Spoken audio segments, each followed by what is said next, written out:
Boletín semanal de los últimos disparates económicos de Podemos. Por un lado, su propuesta para solucionar la asfixia financiera de los hipotecados a tipo de interés variable, de que se puedan convertir gratuitamente las hipotecas a tipo de interés variable en hipotecas a tipo de interés fijo.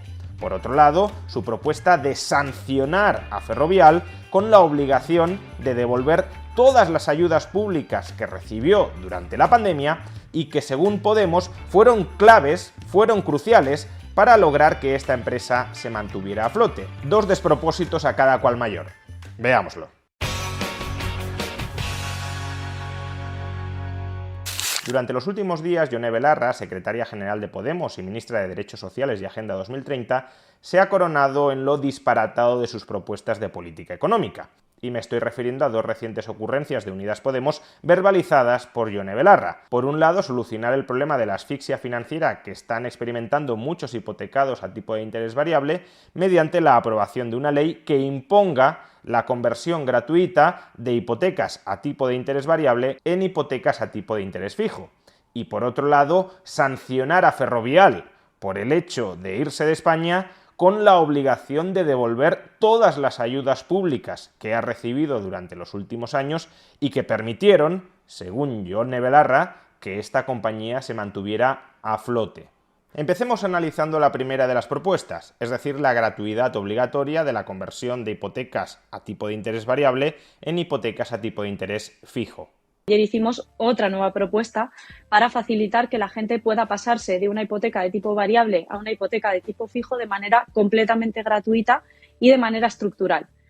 Creo que esto aliviaría a muchas familias, a miles de familias en España que están viendo cómo su hipoteca sube 100, 200, 300 euros al mes, que en un contexto de crisis económica y de inflación como la que vive nuestro país es absolutamente inasumible, ¿no? Dejando de lado que esta gente por la mañana te defiende que la economía española va como un tiro, que nunca se ha creado más empleo que en estos momentos, que España es el motor económico de Europa, y por la tarde te dice que estamos experimentando una crisis económica brutal y que la inflación está arruinando a los españoles, dejando de lado esta contradicción evidente, lo que propone Yone Belarra no tiene ni pies ni cabeza. El problema de los hipotecados a tipo de interés variable no es que los costes de tramitar el cambio de su hipoteca a una hipoteca de tipo de interés fijo sean muy altos, sean muy onerosos, y que al ser tan altos eso constituya un obstáculo infranqueable que les impida convertir su hipoteca a tipo de interés variable en una hipoteca a tipo de interés fijo. No, ese no es el problema. Para convertir una hipoteca a tipo de interés variable en una hipoteca a tipo de interés fijo, o hay que novar la hipoteca a tipo de interés variable, es decir, modificar alguno de los elementos esenciales del contrato, en este caso el tipo de interés, pasarlo de variable a fijo, o tenemos que subrogarnos en una nueva hipoteca, es decir, que un banco nos conceda una hipoteca a tipo de interés fijo y con ese dinero que obtenemos por la hipoteca amortizamos la hipoteca a tipo de interés variable. Cualquiera de estas dos estrategias sirve para cambiar una hipoteca variable a una hipoteca fija. Y la ley actualmente ya limita la comisión por novación o por subrogación al 0,15% del capital pendiente de amortizar. Pero eso solo durante los 3 primeros años de vida de la hipoteca. A partir del cuarto, la comisión ha de ser del 0%. Por tanto, todos los hipotecados a tipo de interés variable que ya lleven más de 3 años con su hipoteca, ese cambio, esa transición ya resulta gratuita, al menos con respecto a esta comisión. Es verdad que luego puede haber alguna comisión adicional, por ejemplo, en la subrogación. Hay que tasar nuevamente la vivienda y quizá la concesión de la nueva hipoteca con la que amortizamos la vieja hipoteca conlleve una comisión de apertura. Es decir, que la ley que propone Podemos sí que podría terminar abaratando algo la transición de hipotecas a tipo variable en hipotecas a tipo fijo. Pero es que eso no va a solucionar los problemas financieros de los hipotecados a tipo variable. ¿Por qué razón? Porque si un hipotecado a tipo de interés variable convierte hoy su hipoteca a tipo de interés fijo, el tipo de interés que pagará esa persona son los tipos fijos de hoy. El tipo de interés fijo de las hipotecas hoy puede rondar el 3, 3,5 o incluso 4%. Por tanto, los hipotecados que cambien hoy su hipoteca de tipo variable a tipo fijo, se están cerrando a largo plazo un tipo de interés anual del 3, del 3,5 o del 4%. Aunque bajen en el futuro los tipos de interés, seguirán atados a ese 3, 3,5 o 4%, que son los tipos de interés fijos de hoy. Por tanto, si muchos de estos hipotecados ya no pueden pagar un Euribor del 3,6% más el diferencial que les haya añadido el banco a su hipoteca a tipo de interés variable, tampoco podrán pagar una hipoteca del 3, del 3,5 o del 4%, con el agravante, insisto, de que si el Euribor baja en el futuro, como el mercado espera que termine bajando, el mercado se puede equivocar, por supuesto, pero las expectativas ahora mismo en el mercado es que durante los próximos trimestres los tipos de interés van a empezar a bajar. Y Yone Belarra está empujando a los hipotecados a tipo de interés variable a que cambien hoy a una hipoteca a tipo de interés fijo, abaratándoles los pequeños costes que subsisten hoy, para mantenerlos encerrados durante el resto de la vida de la hipoteca a esos altos tipos de interés fijos. No sé si es que Belarra cree que convertir una hipoteca a tipo de interés variable en una hipoteca a tipo de interés fijo significa que la conversión se producirá a los tipos de interés fijos que habrías pagado hace 3 o 4 años. Pero eso no funciona así. La conversión se efectúa a los tipos de interés fijos actuales. E insisto, cerrarte hoy un tipo de interés fijo del 3,5 o del 4% a 20-25 años no tiene por qué ser el mayor negocio financiero de la vida de una persona. La mano dura que plantea contra Ferrovial por haber sobrevivido gracias a las ayudas públicas que recibió durante la pandemia. Escuchémosla. Desde mi punto de vista, lo que estamos viendo con Ferrovial, el Gobierno de España no lo puede permitir. Pensamos que el Gobierno de España tiene que ser mucho más contundente. Ferrovial lo está viendo todo el mundo, se va a otro país para tratar de evadir el pago de impuestos en España.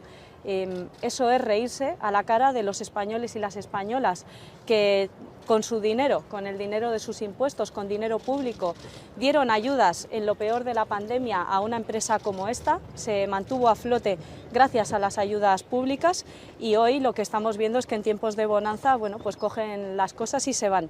Creo que no se puede permitir y que tienen que devolver hasta el último euro de dinero público que recibieron de los españoles y de las españolas. ¿A qué ayudas públicas se está refiriendo Yone Belarra? ¿Cuáles fueron esas gigantescas ayudas públicas que contribuyeron a que Ferrovial sobreviviera durante la pandemia? Vuelvo a colocar sus palabras. Se mantuvo a flote gracias a las ayudas públicas. Se mantuvo a flote durante la pandemia gracias a las ayudas públicas, dice Yone Belarra. Vamos a ver cuáles fueron esas gigantescas ayudas públicas que permitieron que una empresa como Ferrovial sobreviviera en el año 2020 o en el año 2021. Neutral nos desgrana los detalles. Titular. En 3 años, 2020, 2021 y 2022, Ferrovial ha recibido 14 subvenciones por 3,2 millones de euros. Además de las subvenciones públicas, Ferrovial ha recibido 3 préstamos del Estado por 792.278 euros. No millones de euros, sino euros, es decir, un préstamo de menos de 1 millón de euros. Ferrovial es una empresa con un patrimonio neto, con unos fondos propios, con una capitalización propia de casi 8.000 millones de euros. Una empresa que en ejercicios normales puede estar ganando cada año entre 150 y 200 millones de euros. Es verdad que en 2020 perdió dinero, pero en 2021 obtuvo unos beneficios extraordinarios de 1.200 millones de euros. Sentado todo lo anterior, no parece que 3,2 millones de euros sobre un patrimonio neto de casi 8.000 millones de euros hayan sido demasiado decisivos para la supervivencia de Ferrovial. Y lo mismo cabe decir del préstamo que no llega al millón de euros.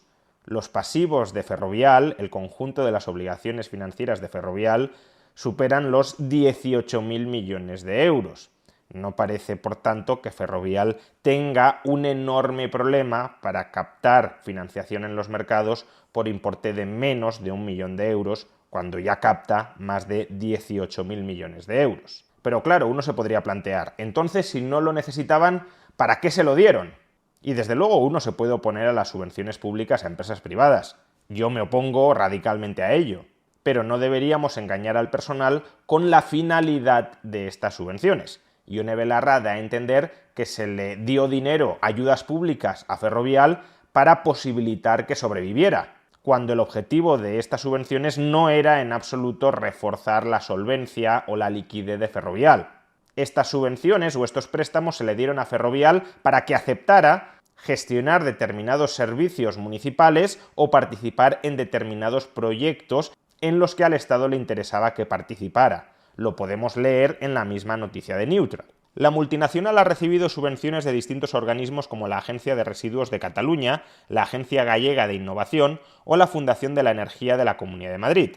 En estas ayudas destacan 4 del Ayuntamiento de Murcia, donde se concedieron 4 subvenciones a Ferrovial Servicios por 2,9 millones de euros, según recoge el Sistema Nacional de Publicaciones de Subvenciones y Ayudas Públicas. La más cuantiosa es de 1 millón de euros y la percibió en diciembre de 2022. Esta subvención es anual y estaba prevista en un contrato público del consistorio para la redacción del proyecto de obras y construcción de piscina cubierta y su gestión. Según se señala en la resolución de la subvención para Ferrovial, en los pliegos del contrato estaba previsto que el Ayuntamiento de Murcia entregara anualmente a la empresa adjudicataria una cuantía para la gestión del centro deportivo. Básicamente, el Ayuntamiento de Murcia quiere que exista una piscina municipal dentro del centro deportivo municipal. Esa infraestructura es deficitaria, o al menos lo es en las condiciones en las que el Ayuntamiento de Murcia quiere que se preste ese servicio municipal, por ejemplo, con tarifas reguladas, a precios bajos, asequibles, etc. Y por tanto, para que haya empresas interesadas en prestar ese servicio municipal que es deficitario, el Ayuntamiento de Murcia da una subvención para compensar esas pérdidas derivadas de ese proyecto del Ayuntamiento de Murcia, cuya gestión es encargada a una empresa privada. Esto, repito, no tiene nada que ver con darle dinero a Ferrovial para garantizar que se mantenga a flote. Y lo mismo con los préstamos que ha recibido Ferrovial. Leemos en Neutral. Además de las subvenciones, Ferrovial también recibió préstamos, como 3 que concedió el Ministerio de Ciencia e Innovación por un total de 792.278 euros a 2 empresas del grupo Ferrovial. Uno de 191.282 euros a Ditecpesa, una filial especializada en la fabricación de asfaltos, y otros 2 de un total de 600.996 euros a Ferrovial Agroman. Los préstamos servían para financiar un proyecto de I+D del Centro para el Desarrollo Tecnológico Industrial dependiente del Ministerio de Ciencia. Es decir, que el Ministerio de Ciencia quería que Ferrovial participara en ese proyecto y para impulsar su participación le dio un préstamo de casi 800.000 euros. Eso no es darle un préstamo para proporcionarle liquidez y que Ferrovial se mantenga a flote. Es más, siendo un préstamo, Ferrovial tendrá que devolverlo, sea Ferrovial española o neerlandesa. Por tanto, lo que está diciendo Yone Belarra con respecto a estos 800.000 euros no pinta nada. Ferrovial ya va a tener que devolver ese dinero, se quede o se marche. Eso es reírse a la cara de los españoles y las españolas que con su dinero, con el dinero de sus impuestos, con dinero público, dieron ayudas en lo peor de la pandemia a una empresa como esta, se mantuvo a flote gracias a las ayudas públicas y hoy lo que estamos viendo es que en tiempos de bonanza, bueno, pues cogen las cosas y se van. Creo que no se puede permitir y que tienen que devolver hasta el último euro de dinero público que recibieron de los españoles y de las españolas. Creo que aquí la única que se ríe de los españoles y de las españolas eres tú.